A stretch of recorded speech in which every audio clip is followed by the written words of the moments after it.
on, everybody? Welcome to the SchuZ Show. I'm your host, SchuZ Shoemaker. Joining me to kick off today's show is a man that holds an 18-2 record with 11 KOs. He's currently number 15 ranked in the WBA welterweights, and he's nicknamed the Sharpshooter. That's Greg Outlaw. Greg, I appreciate you for taking time to come on today, man. Thanks for having me, brother. Absolutely. Well, first things first, I want to ask you one question, man. Sharpshooter, that's your nickname you go by. What's the backstory behind that? It started when I was in high school. One of my friends, he just was like, "You sharp at everything," and then I feel like I'm literally sharp and good at everything I do. You know what I mean? So I was the money man when I first turned pro, but that's Floyd. He's a real money man. So Right. I switched up, and now I'm sharpshooter. All right, man. Well, let's get into your most recent fight. You're coming off a second round KO in which you win the WBA NABA welterweight championship. Walk us through that a little bit. Just getting that first of all, that belt, to have your first big belt like that. What did that mean to you? It meant the world. It was special to me because I dedicated the fight to one of my uh, lost family members who was a big part of my team as well. Mm-hmm. So I really didn't even want to fight, but family supported me and everybody made sure I took the fight, and it meant a lot. It was like bittersweet. You know what I mean? Because like Right. she always spoke this to existence, but to do it for her and to do it on my show that I promoted, it Mm-hmm. was major. Take us to that aspect a little bit more then. To be able to get, like you said, you're at a position where you were almost considering not even fighting that night. What led you to ultimately say, you know what, I want to go out there and I want to perform and end up performing the way you did? This is my supporters, and I knew that this was she would have wanted, so I made sure, like, I did something to honor her, and I'm glad I went through with it. Absolutely, man. Well, you get a second round KO in that fight. Obviously, it was a statement win for yourself. When you look back at it, I'm sure you've rewatched it. You know what you did good, something probably maybe even learned from it. What's your overall takeaways from that fight? I actually wanted it to go more rounds, actually, but Okay. um, I've been trying to keep improving, fight after fight, and um, when I learned that, I'm a big ticket setter, so Hmm. all the crowd, all the energy, and I was able to control my emotions with everything that was going on, and promoting. I promoted my first show in Right. October of last year. My performance was like a C minus for me. So, like I said, I wanted to finally got that monkey off my back of looking how I'm supposed to look. You know what I mean? So Right. I ain't really good. I wanted to go. This guy was supposed to be kind of tougher according to others. I Sure. don't know who they thought I am, but you know. It's an interesting opponent. It happens in boxing. At the end of the day, you just want to get the win. You want to go out there and make a statement. You clearly did that in that fight. But when you talk about the other aspect, is there ever a point when you step in that ring, do you just not really care about getting the extra rounds at some point? You just want to get the win done? Or how do you kind of process that when you have in the back of your mind, I want to go be pushed a little bit more? In our sport, my job, I don't get paid for overtime, so Right. it's I would like to have gone more rounds, but I'm Sure. not mad that I didn't because for two Makes sense. reasons. One, I went 10 for the first time, my first show, 10 Hmm. hard rounds, so I know I can do it. That was like always a question. And two, actually I've been having hand problems lately. We've fixing them, but like my hands after that fight I just had was like in golf balls. You know what I mean? I Really? mean softballs. I mean swollen. You know what I mean? So that was only 2 rounds. So imagine if I had went 10 rounds or 5, 6. My hands would have probably got worse. But Hmm. so it's like you look at the good and the bad. I know I'm prepared to go for whatever. Sure. But if I punch. So if I can make you miss and if I make you pay enough times, you should not be able to withstand that. You mentioned the hand problem issue. Has that been something that's been going on for quite some time? Is it more recently, or walk us through that a little bit? I had surgery like 3 years ago, and Okay. it's been I don't know, it's been swelling up as of lately. But I've been seeing some specialists. I didn't really take it as serious after my surgery. I did the rehab, and I thought like I'm back now, everything is Okay. good. I still do my own rehab, and I'm thinking like everything was good. But I wound up getting surgery. I mean, I wound up seeing a specialist because it's been swelling up, and he told me it's no damage, no Hmm. damage done, but it's edema around my knuckles. So just we did like a few things, few exercises, preventive care, and different other cares, to minimize the swelling. So we're gonna see after this fight how it.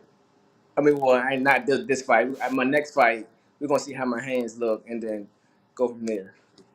Well, I also have to ask about the promotion aspect. In and of itself, preparing for a fight, getting ready to go out there is one job. Being able to manage both of those is obviously a lot. It's a whole other story for yourself. Hmm. Balance both those things and be able to go out there and take on the promotion aspect as well as still being the fighter in the fight as well. It's rough. Thank God for my team though. God, like I Mm. said, my team is full of women. My mom, my handler. I got a brand specialist in Tanya. She's like head of operations. She does everything. My best friend does my tickets. I got Jay and Kelsey. They do everything. So, Colleen, the one I dedicated the fight for, she was a big part before she passed. But Mm. they take a lot of pressure off of me for real. I just train. I'm blessed. I go out. I just train and with I only see the big purchases on my card, like on my credit Mhm. card, all the big, flights coming in and all that. But they tag me in if they actually need me. But for the most part, they handle it. I mean, of course, they're really getting into the boxing and the business aspect. So certain questions they just don't know, but they're getting Sure. better and better each time. So they don't have to involve me at all, if none, if really. So the first time was stressful. The first time you only get one first impression to make a good impression. You should know that. So we wanted to make sure it was boom. Like the first fight was gonna be booming. The first show was gonna be amazing. Even if I Mhm. didn't make no money, I wanted the show to. I didn't want to lose. I wanted the experience to be, top notch. So Right. we did that to say the least, and we just learning and growing. When you are building a circle around yourself, how key is it to have the right people? Because obviously you could put yourself around different people that are not necessarily the right people around you. But like you said, you have so many people that you can trust that you know are going to handle the work they need to get done. How critical is it for you to be successful and have the right people around you? That's major for anybody. I had learned the hard way with different people who's been in my circle that shouldn't have been in there. But Mm. I'm thankful for every lesson and you know, every lesson that I was taught with dealing with them. But to me, you only is as good as your circle, as good as your team. Like I could be elevating, but if a team if they not supporting me, if they don't believe in my mission, if they not all in 110%, you won't elevate. So Mm. like I said, I'm blessed to have my team who's they don't care about the money. They want to see me succeed. Literally genuine love, and it's a blessing to have. Like I said, I can't explain it. It's unreal. Well, Greg, I want to get into your story a little bit because obviously you reached this point now. You're top 15 in the WBA, you're 18 and 2, so on and so forth. But I want to know how you got to this point. So if we head all the way back, you're from Maryland. What was it like growing up out there? I grew, yeah, like you said, I'm from Glen Allen, Maryland. My neighborhood was, typical rough little neighborhood. But I grew up, as far as the boxing scene, I don't know if you mean like my upbringing or the boxing scene. I grew up in the boxing scene where I had the top fighters like these Eric Lubis and Levante Right. Davis, Lamar Hmm. Roaches, and all them. Audrey Tyler, rest in peace, and Alonce S. Fox, so on and so on. So I grew up in the fighting era. You know what I mean? So this is always what after a while, after I stopped playing other sports, around like I said, I took this boxing more serious, like 12, 13, 11 to 12, something like that. Okay. I knew this is what I wanted. I'm a sore loser. I can't lose, and I don't like losing. So boxing is, something I can control.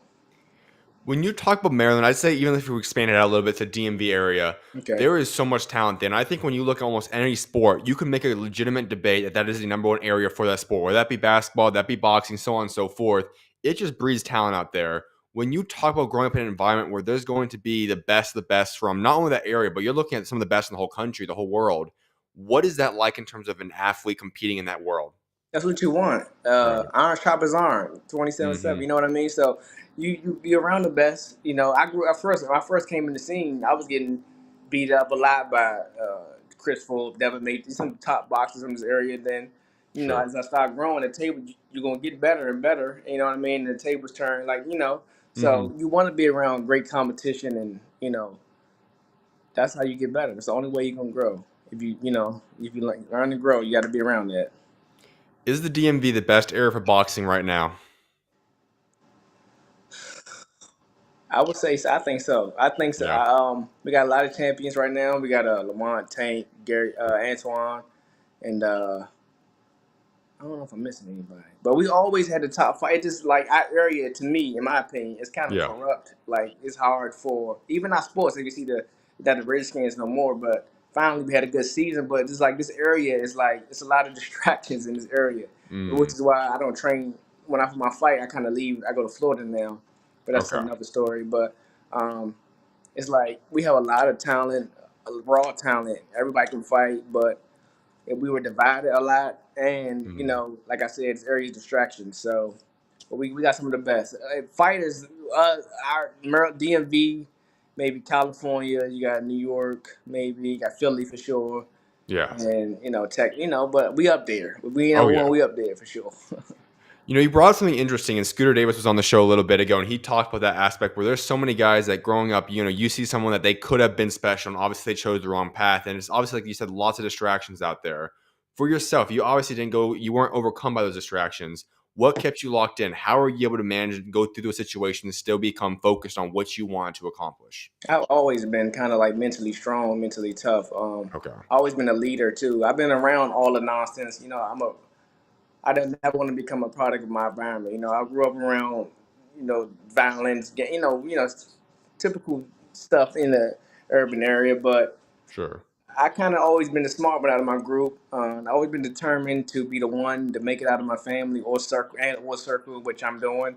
Mm-hmm. And I'm a praying guy. I've always had a praying mother and grandmother. You know what I Mm-hmm. mean? So God has always been first in my life, no matter how you always kind of stray away sometimes, but. Sure. I always kept God first. I still keep God first, and He leads my steps.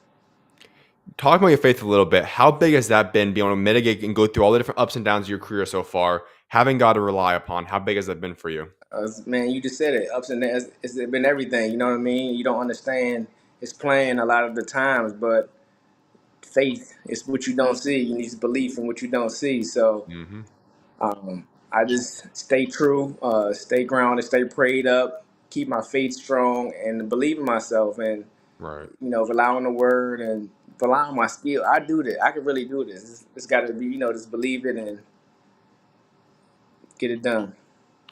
Where would you say has been the biggest moment that you've seen God show up in your life to this point? That'd be to me minimizing. He didn't did so much in my life. Um,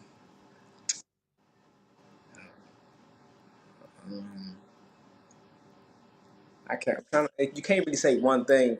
Right. Graduating school, turning pro. I done got 4 torn meniscus in my knees. Mm. Um, Still made it. WBA. Been down before. Got back up. I didn't want to tight. Man, I've been through so much. You know what I mean? So it's hard. I Right. can't just pick one particular thing.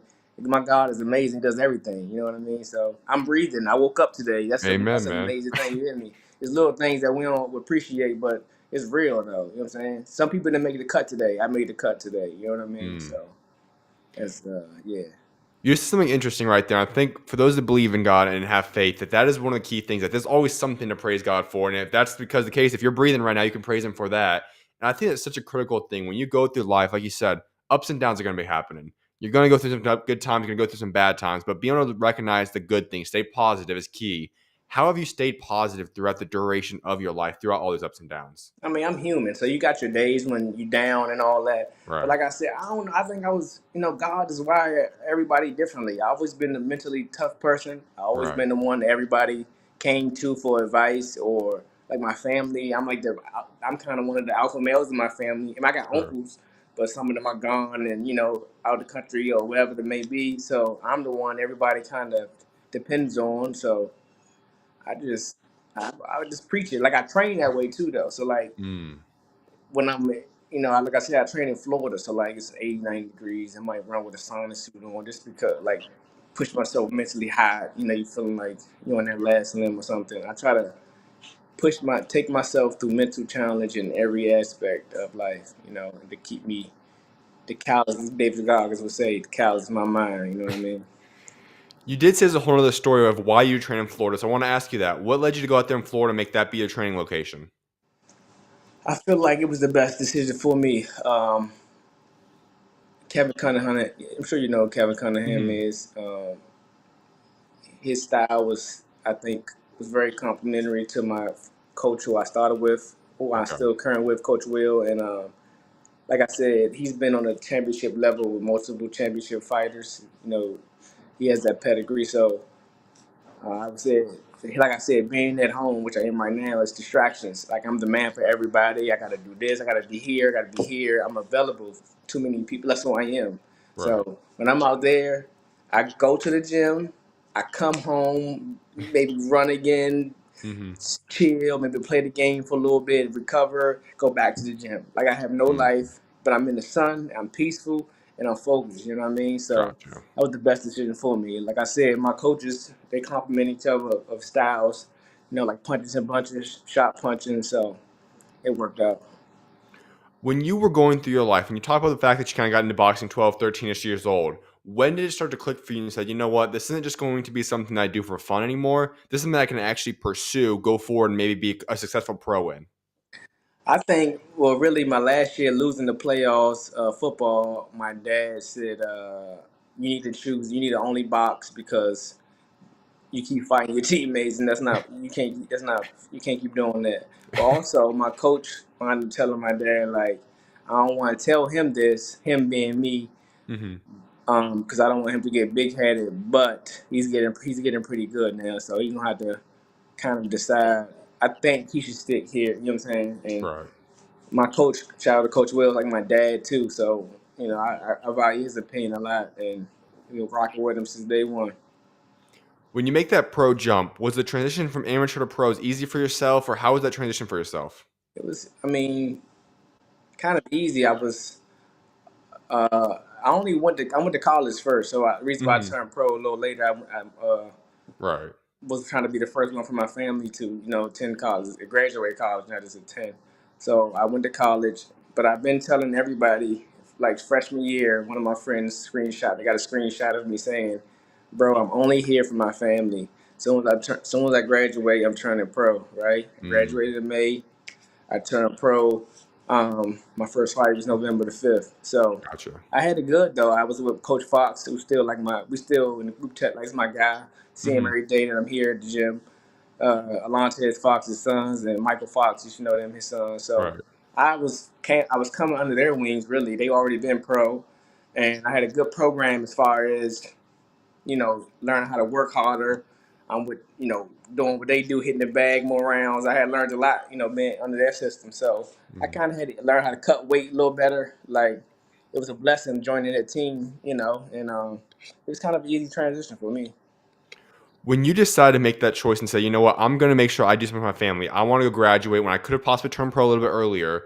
What was about that drive inside of you that said, you know what, let's go pursue this. I want to go accomplish the education aspect before I go down my professional route and dreams.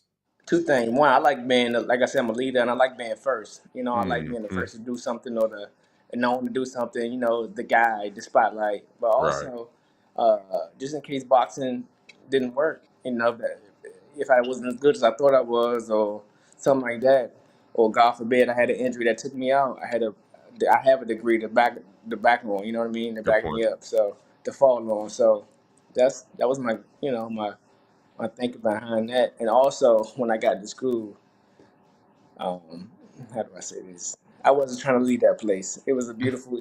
I was living my a free man dream, and just surrounded by a bunch of beautiful people. And I just said, I Mm-hmm. can't leave this place. I love it here. I love it here. Asking about your future now. No, obviously you're gonna be boxing for a long time, and you already talked about the promotion aspect. But when boxing is done, you put down the gloves, you move on from it. Is there other aspirations? Like, will you go full into in the promotion business? Do you have other dreams you want to pursue, or what do you want to do post boxing? I got a lot. Real estate is probably my number one thing I want to get involved in because you never Okay. stop. As long as that green grass, unfortunately, we're gonna try to build something on it. So, um, real estate, I probably keep my promotional company, and Okay.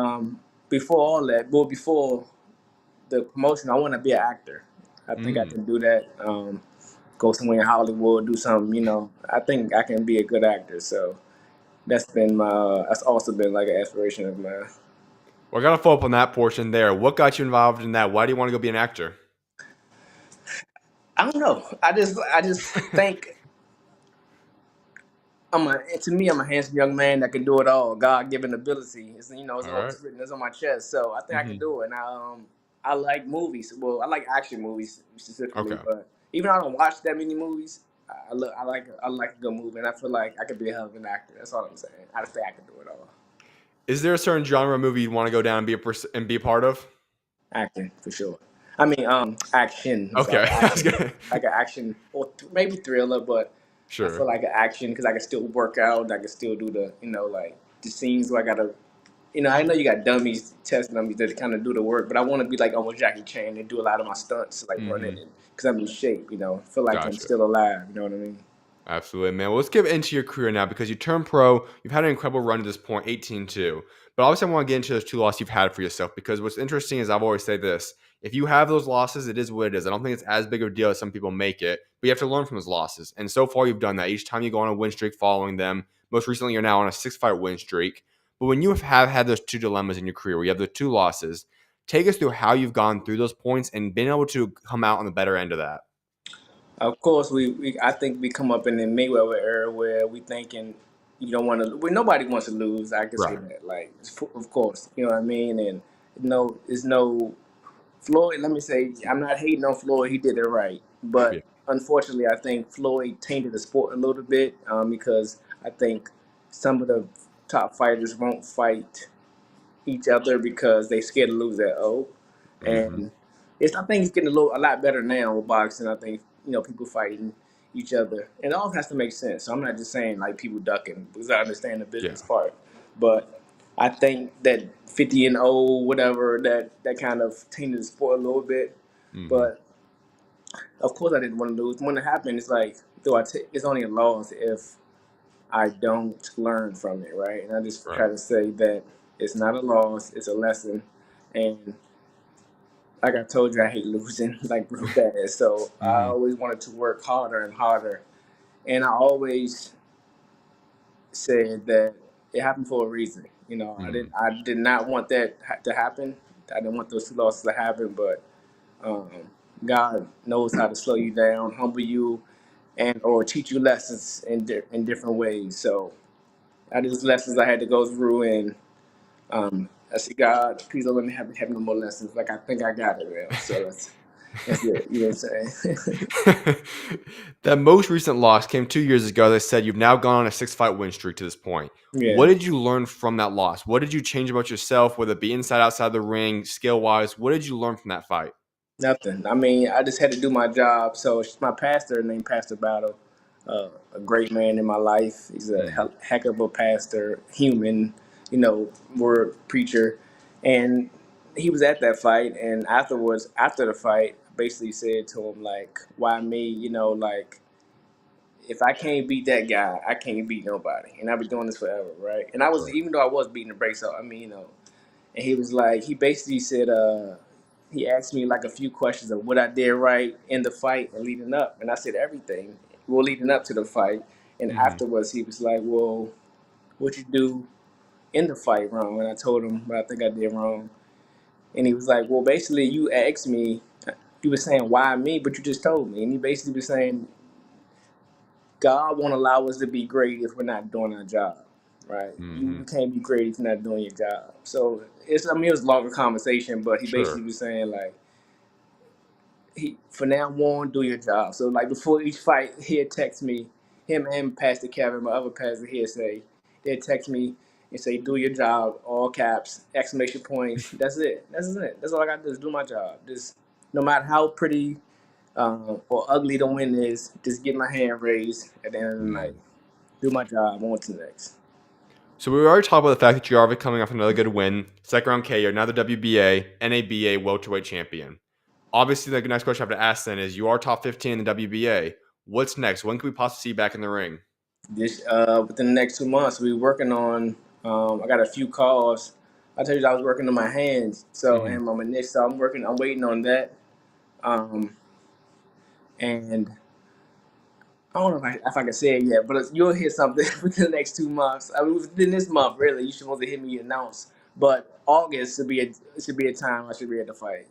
And everything we doing now, we being real intentional. So Hmm. we we working now.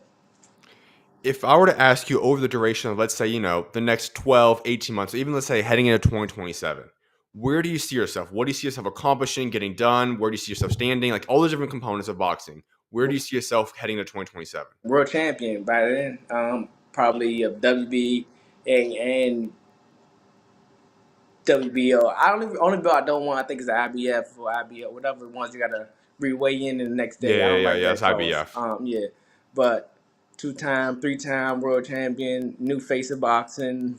All right. This son, that literally, like you said, I'm 15, ranked 15 right now. Most people don't know that because I didn't announce it yet, but I will. Mhm. I'm gonna divide up by 15 soon. Be the All one. right. I like that, man. So when you look at another decision you made, you moved up in weight classes relatively recently, obviously 140, 147. What led to that jump? Why'd you want to make that weight jump? You can't. I mean, it's obvious. As you get older and the body changes, Right. I'm getting stronger. My man strength. My first loss, no excuses, but I came off a layoff and I was pressed for the fight. I'm like, make the fight at 140. He could have easily took the fight at like one, in like a catch weight, but I was so pressed to get back to 140 to say I can do it, and Mm, I think that drained me and took a lot out of me. And it's like, why kill myself to get to 140? I don't have to do that. Like, let's get the one. I right. probably could make it, probably, but I don't want to have to kill myself. Like I said, to get down there. Like I'm cool at 147. I feel good, strong, Okay. and it's easy. So do you feel like 147 is the weight class you're going to stick at now for the foreseeable future, or do you see yourself even moving up to 154? It'd be 154 before I retire, wherever the money is. So I'm gonna try to Yeah, dominate 147, and then you know, see what Terrence Crawford doing. Like if I up there and I'm when I'm the face and I'm stronger and 154 47 become a little bit of a struggle and I don't want to keep struggling air quote to get down sure. 54. Whatever. Well, there was big news that came out yesterday. Boots Ennis is moving up to 154 overall. That's obviously opens up a lot of stuff for you guys at the weight class. Two belts are now opened up. There's going to be a lot more fights happening now. When you heard that originally, what went through your mind? And to be honest, I already knew, so I was waiting. Yeah. But it's a good. I mean, it's like you said, belts opening up. Hmm. Deron Ennis is I would say this out of all the belts that people got, that all of them, well, he got two of them, but all the belts, he's probably the toughest 147 that I would have had to get past. You know what I mean? Agreed. Yeah. So you know, not to sound like no duck, but go ahead, go ahead, big dog, 154, go ahead. You know what I'm saying? I would like to fight him though, if like a mega fight later on or something like that. That's cool. You know what Sure. I'm saying? But go to 54, bro. Go ahead. I also want to ask about another thing because welterweight's got a lot of moving pieces right now. Whether that's guys moving up, obviously, the big names: Garcia, Devin Haney moving up. Maybe Conor Ben comes back, but you also have another fight's going to happen in July: Pac-Man versus Mario Barrios, and obviously, I know it's a very controversial situation. What's your thoughts on that? I mean, I ain't gonna say Pacquiao need the money, but why else would he be fighting? He's always been a. At first, he was a hell of a gambler, so he did lose a lot of money. But he's Good point. also, him. He's a generous guy. He gives a lot to his country. So, Hmm. in my opinion, he's only fighting because he needs some money, and he's Hmm. still Pac-Man, so he can come back. And I think Mario Barrios is a good fighter, but in my opinion, he's one of the ones Pacquiao could beat, in my opinion. Yeah. So I think Pacquiao might win. It depends. I mean, age you 46, I think. So this is a young man's game. So we'll see how that. But he got the knowledge, he got experience. So your prediction on that fight would be Pacquiao winning that, or do you still have Barrios? I like Pacquiao. I can't go against Pacquiao. I just like Pacquiao. I don't think All right. Barrios is nice, fundamentally, but I don't think he's super like. It's nothing special to me about him. Yeah. He earned his stay. He earned his keeps up there, but I don't think he's special. I mean, like no. There's also another fight happening on Thursday, so we're 6 days out now. Jin Sasaki, Brian Norman for the belt. What's your prediction on that fight? I don't really know the other guy, really. I know Brian Okay. Norman because he came to my gym that I was at to spar Mike Fox. They got Okay. into like a little beef. Gotcha. Um, but and well, they over it now. They cool, but they had like a little internet betrothed thing, and they came to spar. So um, I might go with the underdog, the Japanese guy. I mean, Brian Norman to me is also Okay, he's okay. If he can fight, but nothing too special about him to me. Okay. Yeah. So I want to ask you then. You look at everybody. Obviously, you know it's probably not going to be a world title shot in your next fight, but you're going to continue to work your way up. What is your outline? Is there something that you have set for yourself that you want to go out there and fight in the next year or so?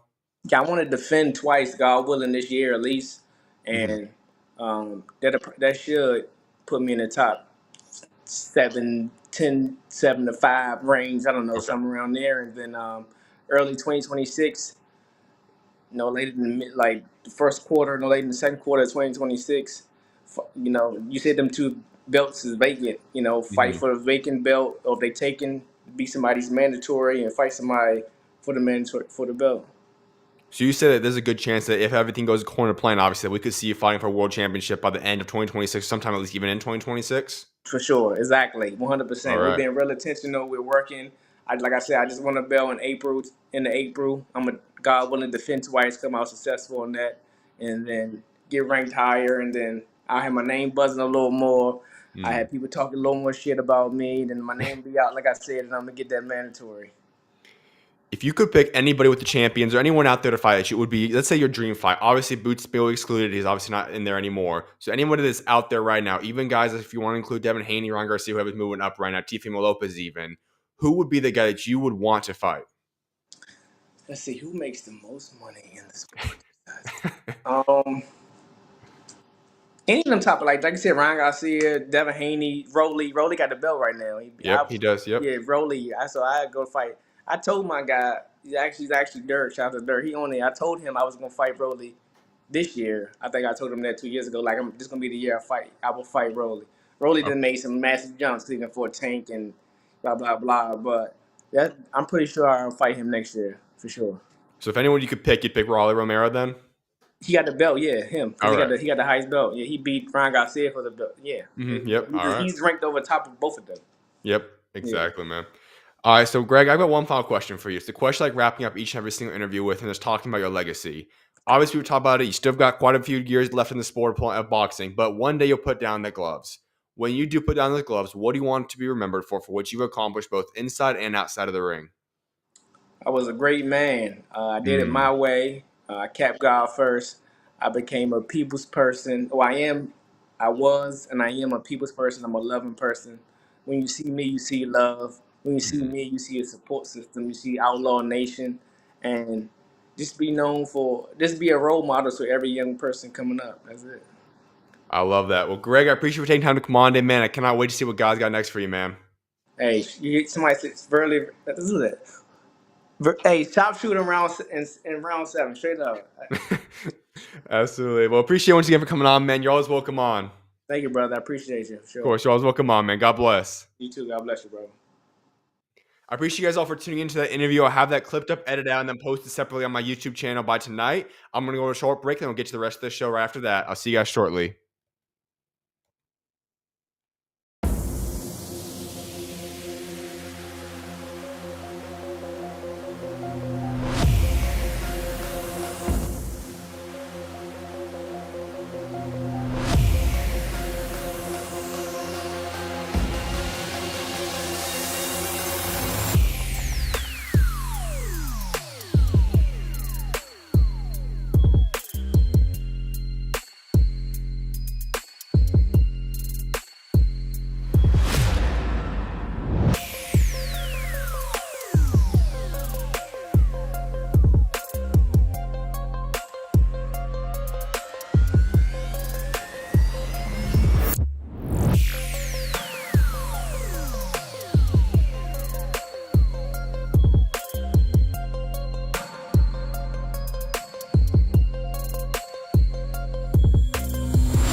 What's going on, everybody? Welcome back to the SchuZ Show. I'm your host, Zach SchuZ Shoemaker. For those of you that are looking for the Greg Outlaw interview, you guys can rewind the show. Go check that out, or I'll be posting it very shortly. Probably I actually have another show today coming up for a basketball show tonight, so it will probably be out by the end of today. You guys go check that out there as well. But with that being said, it's time to proceed into the next portion of today's show. I'll be getting into a fight preview of all the big fights going down this weekend, as well as heading up on some boxing topics. I was planning on doing a fight recap of the Andrew Tabiti Jacob Dickinson fight going on right now in Ghana, Africa. Unfortunately, something appears to be going on with the fight. It's delayed at the moment, so I'm not sure 100% what's happening in that fight card. I will be addressing that if I see information coming through, but I couldn't get enough time to check it all out right now. So if it doesn't get done or conclude or whatever's going on isn't solved by the time the show's wrapped up, it'll be just be talked about on Monday's show. I'll recap it there. So let's head into a fight preview of what we got this weekend. The most noteworthy fight this weekend features two guys going down in a fight in New York City. Richardson Hitchins versus George Kambosos Jr. for the IBF Super Featherweight title fight. This is a very interesting fight in my opinion. When you look at these two different guys, one guy has already been champion in the past. He's already been on big stages in his career. He's been on many big stages. He's gone into situations where he's upset guys, Teofimo Lopez. He is a man in George Kambosos Jr. who's 22-3 with 10 KOs. While he's fighting a guy, Richardson Hitchins, who is 19-0, 7 KOs. He just became world champion after defeating Liam Paro just a couple of months ago. Richardson Hitchins is a guy in which I do think is talented. He's good. But I'm not confident yet to say that is that guy. And what I mean by that is obviously he's a world champion. I'll give him his flowers right now for that. But is he a guy that I see being a legitimate threat at 144 for the foreseeable future? I mean 3, 4, 5 title defenses. That is what I'm not sure yet of. And that's why when I look at this fight, while a lot of people are looking at Hitchins as being this massive, massive favorite to win this fight, I think it's a little bit closer to a 50-50 fight than people are thinking. Skill and talent-wise and what we have seen from Hitchins, sure, does that put him as a favorite? Yes. But we also have not seen him necessarily fight a guy like Kambosos. And not to say Kambosos is some elite talent, but Kambosos knows how to step up when the time matters, when the event's big. And we have seen that time and time again. Like I said, he's already got a guy like Teofimo Lopez on his resume. That in and of itself is something that Richard Hitchins has not been a part of yet. We've seen him fight Liam Paro. That was a decent fight, but it was not on a large scale like this fight will be on. Therefore, I see this fight being much closer to the 50-50 line mark than a lot of people are anticipating. For those of you that do not know these two guys, Hitchins is a very slick technician. He won the title in December 2024 against Liam Paro. Whereas Kambosos, he's the former lightweight champion. He's moved up to 140 pounds now after losing to Haney and Lomachenko. Hitchins is an elite distance controller, very sharp jabber, also very defensive mastery. Kambosos is very aggressive, and he likes to get into exchanges. He's got a dangerous overhand right as well. Now, Hitchins will be defending his belt at his home in New York City, while Kambosos is looking for redemption after recent setbacks in his fights. This fight will come down to likely a decision, in my opinion. I do not see a stoppage occurring in this fight, and if I were to give you guys if I was forced to give myself a prediction, I think Hitchins will just possibly squeak by in this fight. But I am extremely skeptical in saying that. I would not be shocked if I come on the show on Monday and I say this was a big upset and Kambosos came out victorious. If Hitchins puts on the massive performance this weekend, then I can come on the show Monday and say, yes, he's official, he's a legitimate guy, and we'll see that. But I just do not have enough information and data yet to say that he is that guy yet. And like I said, the experience of Kambosos, what he's been able to do and accomplish in his career, will pay dividend in this fight. He knows what it's like to be in a situation, and it's going to be interesting to see how Hitchins is able to go out there and perform. My keys to this fight for Hitchins, he's going to have to not allow Kambosos to exchange with him in the pocket.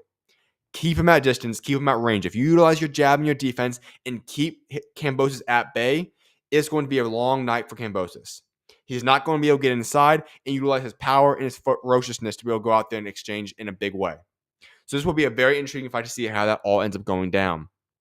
The co-main event, in my opinion, is an incredible fight as well.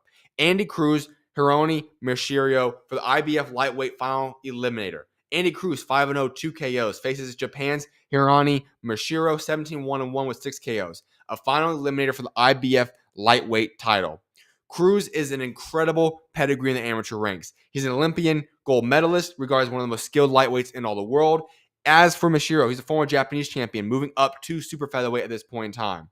Cruz has great ring IQ, very great ring IQ. She's very sharp counter puncher and exceptional footwork, while Mysterio is a very durable, solid fundamental, but lacks elite level power. This is going to be interesting.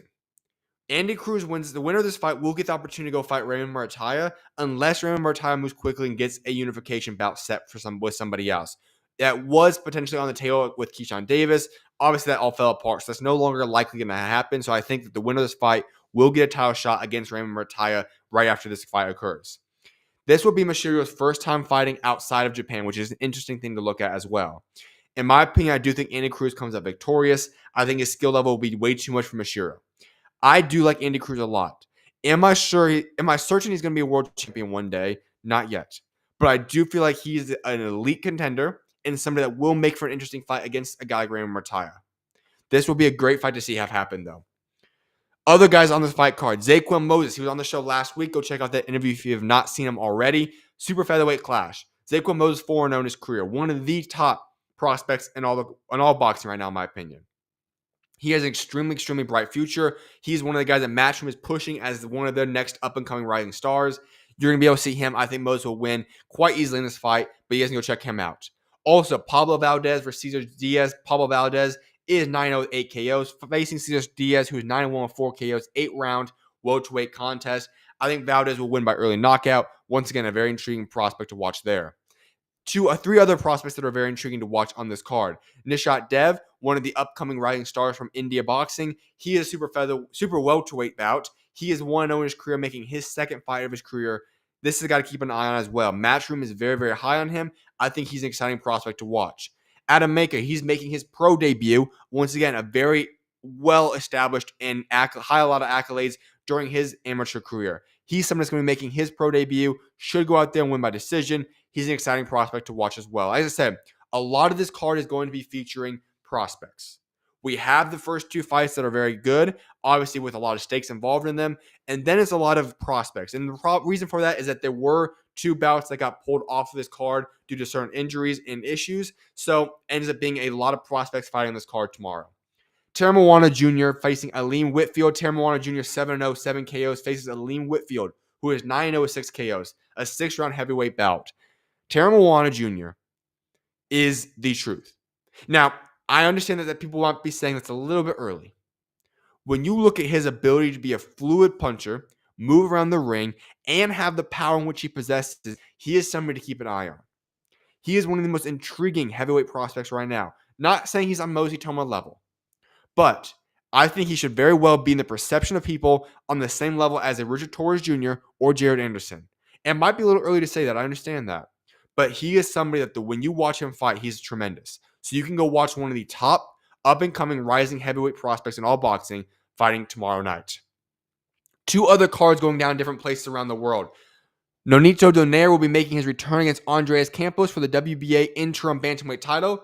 Donaire 42-8 with 28 KOs, facing Campos, who is 17-2 with 1 loss and 1 draw, 6 KOs for the interim WBA bantamweight title. Donaire, legendary multi-division champion. We know who he is, but he is coming off of an exceedingly long layoff.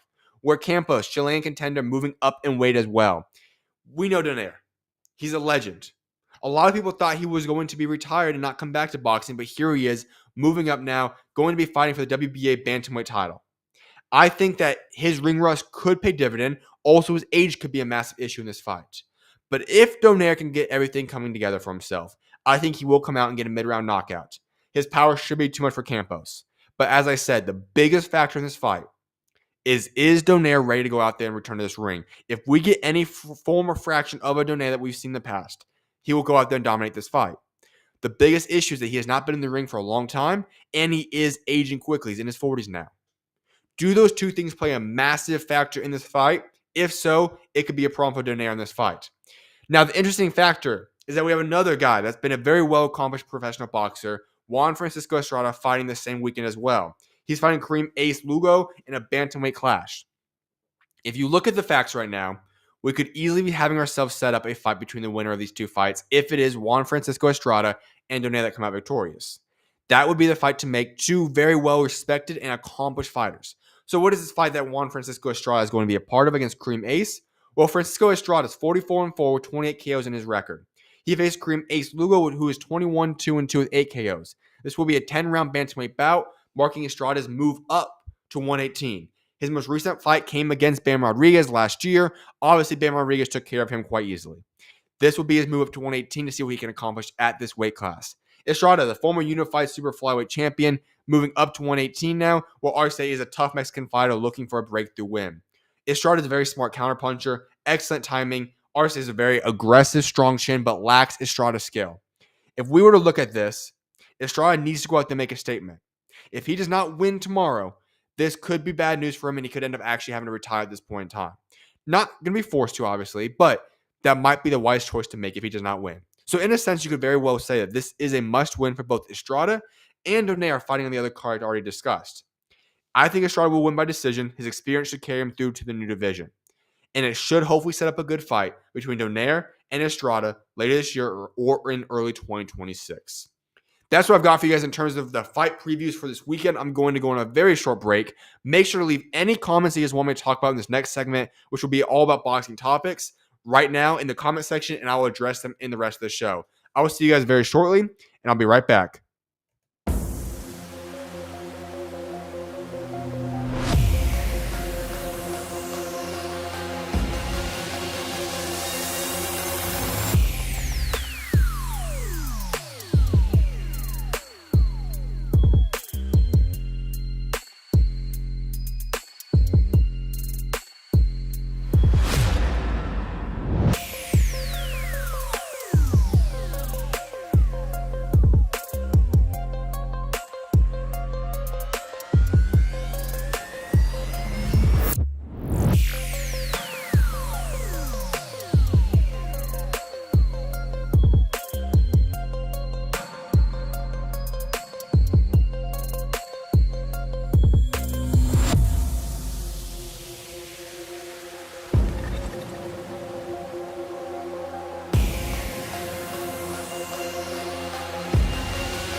Welcome back to the SchuZ Show, everybody. I'm your host, Zach, SchuZ Shoemaker. So, I was looking into the Andrew Tabiti fight and Jacob Dickinson one. I don't know what's going on exactly there. So, that recap will be just pushed over to the Monday show.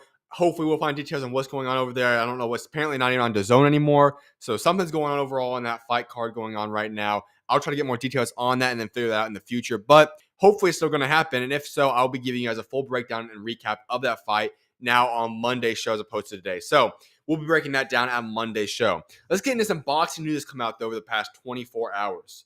Shakur Stevenson versus William Zepeda, the card that's also featuring Hamza Shiraz and Edgar Berlanga, the two main events, however you want to word that. Yeah, that card, the ring for that fight has now been announced to be at an 18-by-18 ring. The standard ring is 20-by-20. Now, traditionally, we see a lot of times in Mexico, the rings are 18-by-18. Not a lot in most other places.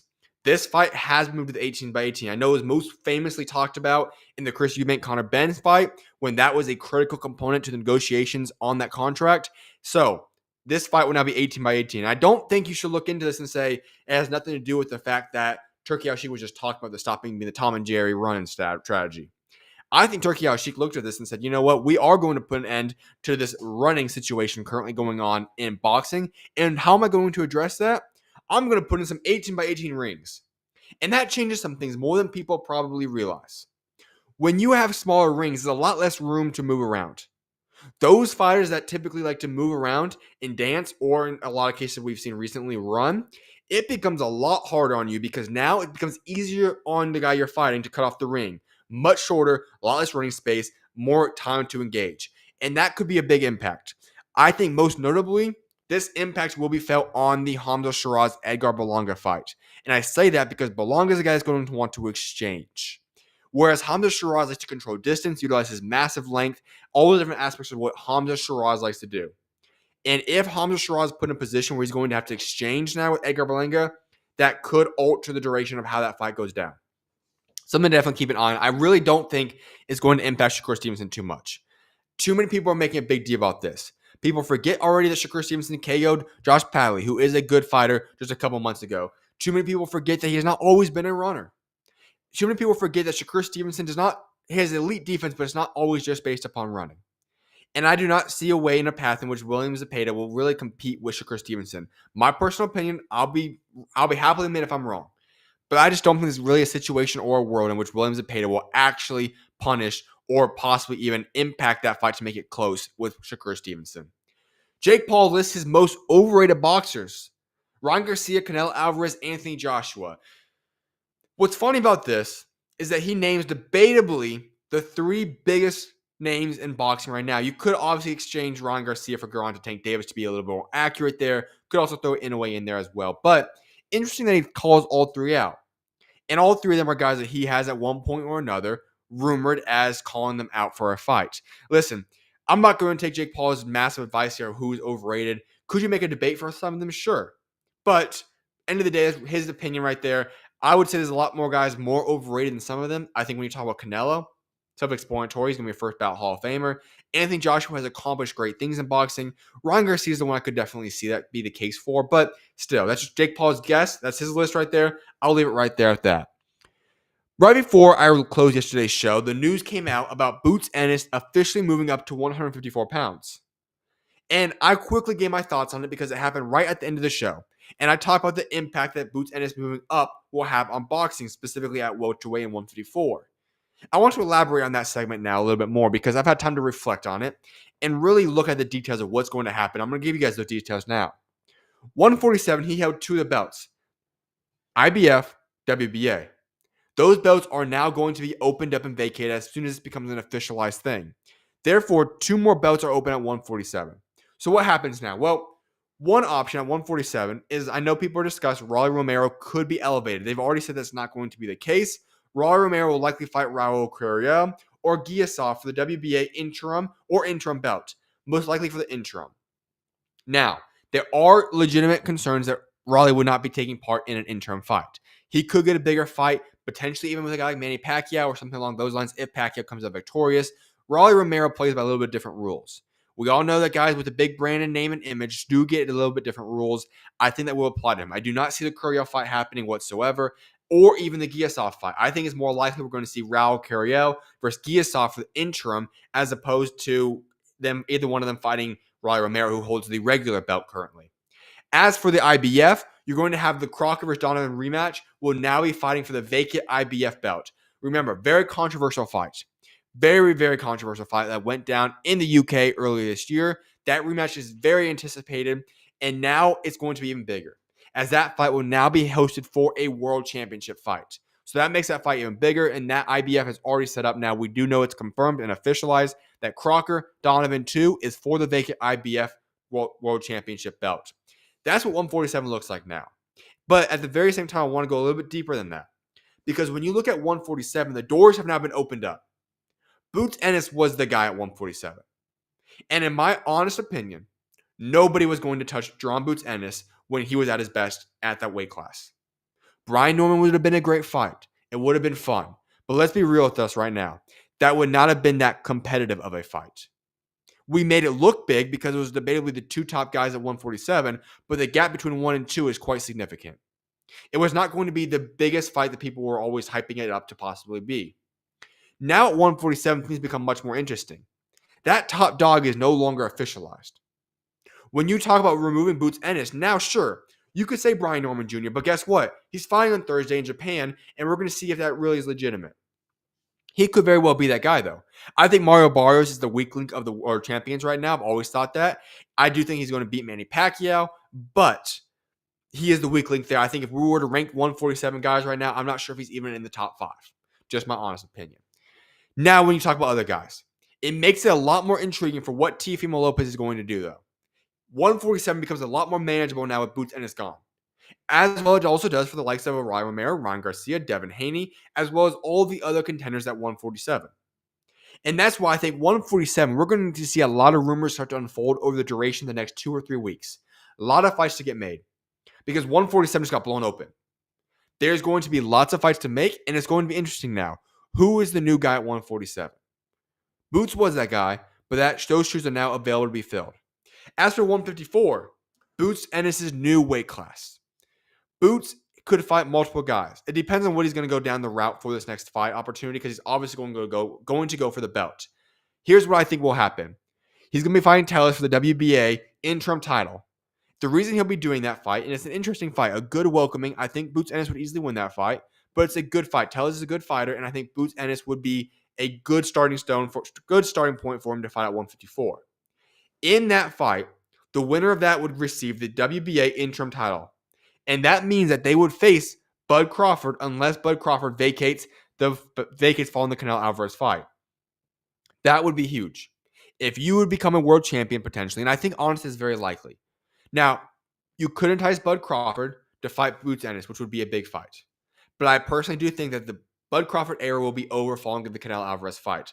I think he could easily return to 154, maybe go to 160, do these different things.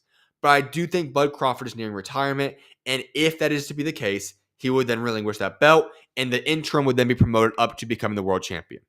That is what I see most likely happening, and at that point in time, you have Boots Ennis as the world champion at 154, and that's when it's time to start moving and making big fights at 154. Here are some of the things I think would happen. If I were to say, you know what, there is a possible biggest fight to make in America within the next 12 to 18 months, I think it's going to be Boots Ennis versus Vergil Ortiz. That fight has the ability to become one of the biggest fights to make in America. It was rumored before at 147.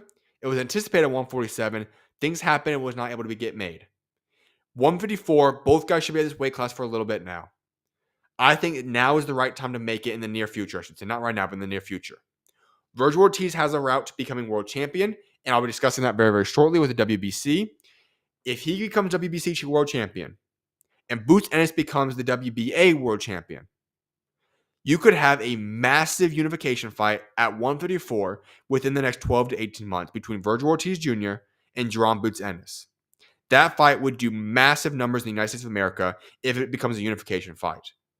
It would be a huge fight to make, and I think that's the fight to make. You could also see a Conor Benn fight on the table for both those guys, specifically Boots Ennis, if that is the route Conor Benn goes. But as I've said before, I think September, Conor Benn, Chris Eubank Jr. will be returning, and then Conor Benn will decide what's next for him at that point in time. So that's what makes things really interesting about 154. And to go a little bit deeper into 154, you also have Bakr Murzivaliev. He made a tweet, September 13th, the eye emojis. What is September 13th, you might ask? Oh yes, Canelo Alvarez, Terrence Bud Crawford. That's the fight date. We could very well be seeing Bakr Murzivaliev fighting on September 13th on the undercard there. That would be interesting. Who would he possibly be fighting? There's two options. One is Erickson Lubin or Josh Kelly. Lubin has the right to the number one slot with the organizing bodies. That could be the fight you go out there and make. Josh Kelly is second right now, so both of those guys would get a legitimate chance at that fight if those are to be on the table for themselves. That's what the new landscape looks like at 154 and 147 now that Boots Ennis moved up. Edwin De Los Santos and his promoter Samson have parted ways following the fallout from the Keyshawn Davis fight last week. Edwin De Los Santos has officially signed with Jay Prince and left Samson. This is interesting. We talked about the negotiation strategies that happened last week following Keyshawn Davis's collapse. What was on the table at that point was possibly going to get paid his entire purse. Now we found the details out. It was only half the purse. Still okay. You didn't fight and you still got paid money. But Edwin De Los Santos wanted to step in that ring. And listen, I get it. It's a world title shot. You never want to turn that opportunity down. Edwin De Los Santos looked drained, though, in that weight cut. And on top of that, you would have been fighting a guy that didn't even try making a weight cut, was going to be much stronger, much bigger than you, and would have inflicted great damage to Edwin De Los Santos. In my personal opinion, now there are rumors that Samson was also kind of scraping off $100,000 off that purse, which would have been interesting if that were to be the case. If this is a financial issue, then I have no problem with Edwin De Los Santos doing that. If De Los Santos did this move simply because of that not allowing him to fight and taking the deal instead, then listen, Edwin De Los Santos might want to rethink this a little bit. Because cutting Samson out of your life simply because of him looking out for the best interest of yourself is not a wise decision. He was looking out for you. It would have been an ambush if you would have went into that ring. So if that's the case, Samson did the right thing for Edwin De Los Santos. But if this is a financial issue, which I've seen lots of rumors about that, then at that point in time, I'll say this. That is the right move for Edwin De Los Santos. It'll be interesting to see how him and Jay Prince work out together. Here's how we're going to wrap up today's show. The WBC has made a lot of announcements today, and I'm just going to list them off and then give my thoughts right after it. The WBC champion status updates. Super middleweight. Sulajek versus Christian Bailey for the WBC interim. The winner must make 2 mandatory defenses. Plus, Edgar Berlanga versus Hamza Shiraz is officially a WBC title eliminator. Super welterweight. WBC planning to order interim champion Virgil Ortiz Jr. versus number 1 contender Sergey Boachuk as a final eliminator. Remember, these two guys put on potentially the fight of the year last year when Virgil Ortiz ended up coming out victorious in that fight, even after getting dropped multiple times by Sergey Boachuk. We could have another fight of the year contender if these guys rematch, and that's the path for WBC World Championship status for Virgil Ortiz Jr. Welterweight, Sulaiman Sissoko, mandatory for July 19, Manny Pacquiao, Mario Barrios winner. Super lightweight, Dalton Smith has been reaffirmed as mandatory to July 12th, Alberto Puello versus Subriel Matias winner. That's going to be a good fight. I think that fight in and of itself, Puello versus Matias, is a banger. Also, I think that Dalton Smith versus one of those two guys would be a very interesting fight to make. And personally, I'm going to give you guys my prediction that I don't think Alberto Puello comes out victorious in that fight. I think Matias will win, so I think it's going to be Matias versus Dalton Smith, and that would be a good, interesting fight. But I do have Matias winning at the moment. Featherweight, interim Bruce Carrington versus Matias Hayeta, and champion in recess Ray Vargas versus Carlos Castro. Winners will face each other. That's a great situation right there. Bruce Carrington has yet to have that statement win in his career. Ray Vargas would be that first step for him. That's the fight to make, and I'd love to see that happen. Bantamweight, Andrew Kane will face Jair Gonzalez in WBC title eliminator. And a flyweight, Galel Yafi versus Francisco Rodriguez. Winner will face Kenshiro Taraji for the full title. That's the news that the WBC has put out now this morning. Lots of big news to be made. Lots of deals to get done in the near future. But with that being said, you guys, I hope you guys have an incredible rest of your guys' Friday. Have an incredible, blessed weekend. Enjoy the fights. I will see you guys right back here on Monday's show. You guys are not going to want to miss it. For those of you that are basketball fans, I will be going live again, 6 p.m. Mountain Standard Time. We're looking at about 1 hour and 40 minutes. I'll be back live with an interview with John Blackwell. Make sure to check that out. You're not going to want to miss it. But for boxing fans, I'll be back Monday for the boxing show. I hope you guys have an incredible weekend. May God bless you guys all. And I will see you guys on Monday. SchuZ out. God bless you guys.